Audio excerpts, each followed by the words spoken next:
I grew up in Lincoln and met my husband at the university. So I fell in love with a rancher and moved out to a ranch in Valentine, Nebraska. Been married over 50 years. We have 3 sons and 6 grandchildren, and spent about 20 years on a school board, 8 years in the Nebraska legislature, and now in the United States Senate. Awesome. And so you've been doing this for a few years. So why did you decide to run again? Well, I think it's just really important, the work that I can do here. I can make life better for working families in Nebraska. I can continue to work to keep this country safe and work to build a better Nebraska for our future generations. And then what is your legislative priorities?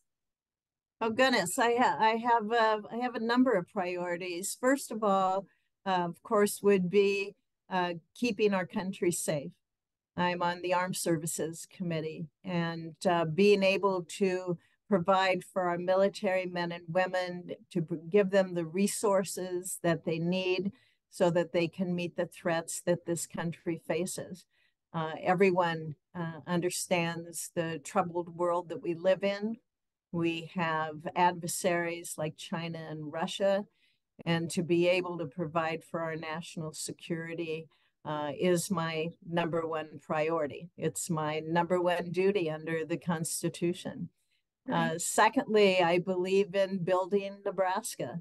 And so that's why my focus has always been on infrastructure, whether that's roads or bridges, power lines, airports, broadband deployment, all of those things, those really big projects that a city or a community would have a harder time doing. That's where we need to have the federal government help states, help communities make those investments. I want to continue to help working families. And the way to do that is to make permanent a law that I got passed about 5 years ago. And that's the paid family leave law that we have now. But it needs to be made permanent. So I'll continue working on that to provide families with that flexibility so they can take off work and know that they'll be covered.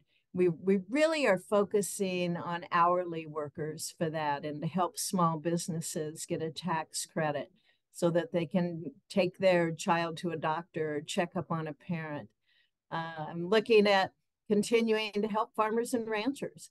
You know, that's the biggest economic engine we have in this state of Nebraska is our ag economy. So to continue to help them work through not just all the regulations that are out there from the federal government, but to help reduce those regulations too. Awesome. And then so a lot of growth, development, and just helping people, especially here in Nebraska. Right, right. Perfect. And then so what do you think about the situation, switching directions a little bit, but the situation at the border? Oh, it's out of control. You know, I've been to the border. The what we see at the border is total chaos, and we're in a crisis situation. No other country has an open border the way the United States does now, and this administration is not serious about national security, about keeping our communities safe. When we see a border that's out of control like that, like this, and that's so chaotic, it affects every community. In Nebraska, we're seeing an increase in fentanyl deaths, for example. So we have drugs, we have crime, we have terrorists coming into this country. We don't know who's coming into this country, which makes it more and more of a national security concern. State Chamber actually report shows immigrants fill many essential jobs, including in agriculture. So how does immigration relate to our workforce challenges? Well, I think we need to look at immigration, but in order to do that, we have to have a secure border. That's number one. We have to have a secure border. After we have our secure border, then we can look at legal immigration into this country. And let's not forget, the United States is the most welcoming nation on earth. We have a legal immigration system where about 1 million people enter this country every year. We need to look at reforms there. I've visited with the chamber a number of times in different businesses, including ag producers who are looking for more workers. And we can address that by looking at our legal system that we have for immigration so that it meets the needs of our workforce here in this country. And then switching directions a little bit again, but I'll come back to agriculture. Do you support funding for American allies in Israel and Ukraine?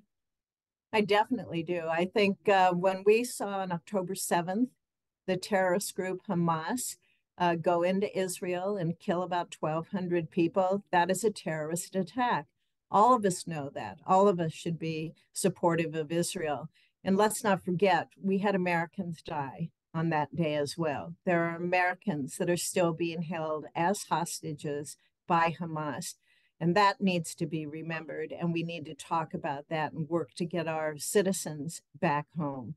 But we need to provide Israel with what they need in order that they can eliminate Hamas. We also need to continue to provide weapons for Ukraine. That means that we have to work with our allies in NATO too. We need European countries to step up and be able to supply more to Ukrainians as well. But this is, make no mistake, this is Russia on the move. And if we do not see them stopped in Ukraine, they will move into NATO countries. And then the United States would be involved. We would be required to be more involved than just sending weapons. We would have troops on the ground if a NATO country is invaded. That's a treaty that we have. And so we need to be helping Ukraine to push back against Russia now. And what would you say to Nebraskans who feel left behind by the tone of modern politics? You know, I try to always be out in the state and to visit with Nebraskans, and more importantly, to listen to Nebraskans. I'm back in the state every weekend. I fly and land into Omaha on Thursday nights, and then I fly back to Washington either Sunday or Monday, depending on the schedule. So I'm back home. I'm back home in the state every weekend. And when we have a week off, I travel the state. When we have August off, I travel the state. I have roundtables. I go to community health centers. I was just recently at a Head Start program, to be able to tour hospitals, manufacturing plants, talk to school kids. That's important. And that's a priority for me to be in Nebraska and to be across the entire state of Nebraska. So when I'm invited to somebody's business, I was out at a pharmacy in Hemingford, and then towards some downtown businesses. It's really a fun part of the job to see all the cool things going on in our state, but it's also important. So Nebraskans, I would say Nebraskans know who I am.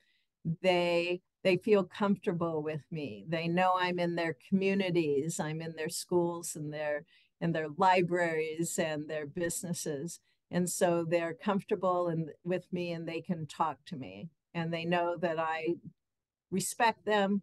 I take their suggestions, their concerns seriously, and I listen to them. Yeah, I'm sure you get to meet a lot of people across the state, and that's really cool that you get to be able to go out and do that and meet people. It is. It's fabulous to be able to travel the state first, just to see as I said, all the cool things that we have in the state of Nebraska, but also to realize that most Nebraskans share the same values. They want the same things for their families. They want to be able to live the good life. They want to provide for their families, and that's it really is so wonderful to have those conversations with families. When it comes to ag, what would some of those federal priorities be? Well, first of all, to get a farm bill done. We're still working on that here in the United States Senate. I am on the Ag Committee, and so we're working to get a farm bill done. I want to make sure we have the farm in the farm bill. I want to make sure that we have crop insurance, that we have safety nets that our ag producers need. I want to make sure we have voluntary conservation programs that producers can join and be a part of. I want to make sure we have disaster payments that can get out to producers earlier. We want to streamline that process. I have a bill on that we're getting into the farm bill. A focus of mine is precision agriculture. So to be able to have some bills I have on that included in the farm bill, that's going to help producers as well, and really help the state of Nebraska. The farm economy, the ag economy is the economic engine of the state of Nebraska. And we need to remember that and realize it is a priority for our state. All Nebraskans do well when agriculture does well. Awesome. And then I know you kind of talked about this a little bit, but why do you think you should do another term? I want to continue to help to serve Nebraskans. I want to make their lives better. I want to make their lives easier. I want to make sure our country's safe. I want to continue to build the state of Nebraska through infrastructure projects, whether it's roads or whether it's broadband deployment. I want to make sure that we fight back against some of the changes we've seen under the Biden administration, whether it's chaos at the border, whether it's trade policies, which really don't exist under this administration. That hurts Nebraska. Trade is good for the state of Nebraska, whether it's our ag economy or whether it's manufacturing. Trade's good for Nebraska.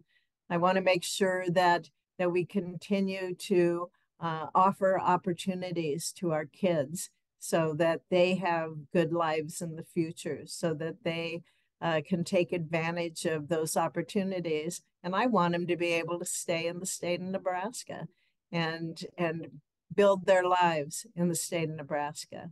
And we can do that. We can do it together.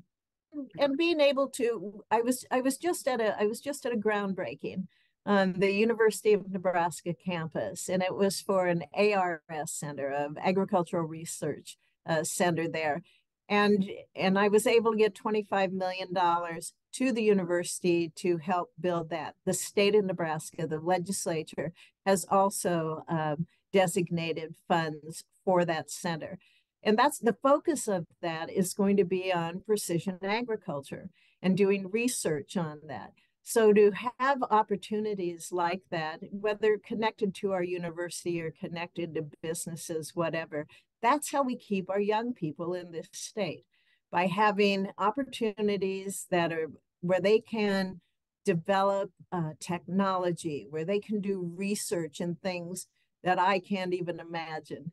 That is going to keep them here, keep them interested, keep them enthused, that they have the innovation before them that they can access. Awesome. And then do you think you'll do anything differently if you were to be selected, or do you have any future plan changes? Well, I plan to keep traveling the state, listening to Nebraskans. I plan to continue on the committees that I'm on. I'm on armed services, so obviously important to our military men and women, to Offutt Air Force Base, to our National Guard. That's a great committee to be on. I'm on appropriations, so to be able to prioritize and use taxpayer dollars in an accountable way with transparency, that's extremely important. Commerce Committee handles a lot of infrastructure, but also technology, and then Ag Committee. So I hope to be on those committees and keep working hard for Nebraska, and continue with the projects I'm I'm working on, including making paid family leave permanent. Perfect. Well, is there anything else you wanted to touch base on or talk about that I didn't ask? Just that I'm so humbled to be able to serve the people of Nebraska and hope to continue that in the future. So thank you very much.